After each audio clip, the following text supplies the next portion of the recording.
Hi, I'm Mia. Like and subscribe to the channel, shall we? The following day, Daniel was once again escorted through the castle, this time to the training hall. Sir Cedric, wearing a serious and determined expression, introduced the two instructors who would help prepare him for the challenges ahead. Daniel, I'd like to introduce you to Mage Selena and Professor Roderick, Sir Cedric said, gesturing toward an elegant woman and an imposing man. Selena will be your magic instructor, and Roderick will teach you strategy and history. Selena, the mage, was a woman with silver hair and emerald green eyes. Her presence radiated an aura of wisdom and power.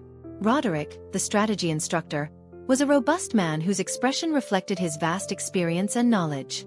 Alongside them was a young knight named Alden, about the same age as Daniel.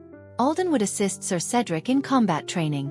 Sir Cedric began the session with a demonstration of combat techniques, with Alden helping Daniel adjust his stance and refine his techniques. The training was intense, focusing on physical conditioning and honing his sword and spear skills. Though the pace was demanding, Daniel pushed himself to keep up, determined to grow stronger. On the second day, Selena started teaching Daniel about magic.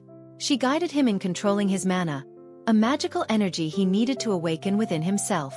The process caused Daniel intense headaches, but Selena reassured him that this was normal at the start. Despite the persistent pain, Daniel struggled to stay focused and maintain control. Meanwhile, in the strategy lessons, Professor Roderick was surprised by Daniel's knowledge. When Daniel began sharing ideas and strategies derived from his reading of the art of war, Roderick was visibly impressed. "It seems you have a natural talent for this, Daniel," Roderick remarked with a tone of admiration. "I've never seen someone so young with such a deep understanding of military strategies." As the days went by, Daniel began to show progress. His mana finally awakened, and he discovered he could wield fire and enhance his speed. This breakthrough gave him a newfound confidence. Throughout this period of training, Princess Elyana observed from afar, hidden in a corner of the castle. Each day, she grew more impressed by Daniel's determination and developing skills. Her feelings toward him began to shift, leaving her confused. She couldn't understand why she felt an increasing desire to watch him or be near him. Elyana found herself pondering these unfamiliar emotions and why Daniel occupied her thoughts so often. As Daniel's training advanced, so did the expectations of everyone around him. The hope for the young hero grew stronger with each passing day.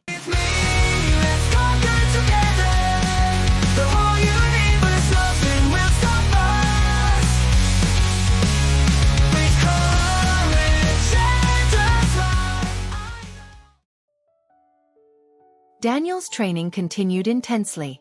Each day, he struggled to improve his physical and magical skills, but his progress was slower than he had hoped. To support him, Lyra, the healer, began participating in the training sessions, providing medical care to ensure Daniel could keep pushing himself without being hindered by injuries. Elyana, with her gentle and caring presence, also helped treat Daniel's bruises and aches. Although her assistance was valuable, Daniel's development remained gradual, leaving him frustrated with the slow pace. One day, during a particularly discouraging moment, Princess Elyana decided to approach him. She found Daniel in one of the castle's corridors, visibly disheartened. "Daniel, don't give up," Elyana said with an encouraging smile. "I know it's hard, but you have great potential. We all believe in you. Keep pushing forward, and you'll succeed." Ilyana's encouragement gave Daniel a glimmer of hope. He thanked her with a genuine smile, feeling revitalized by her kind words. Determined to improve quickly, Daniel began practicing magic late into the night. The extended training left him exhausted, but he was resolute in mastering his abilities. One night, as Daniel was deeply immersed in his magical exercises, Lyra, the healer, appeared. She had noticed the additional effort he was putting in and approached quietly, watching him as he tried to control his mana with precision.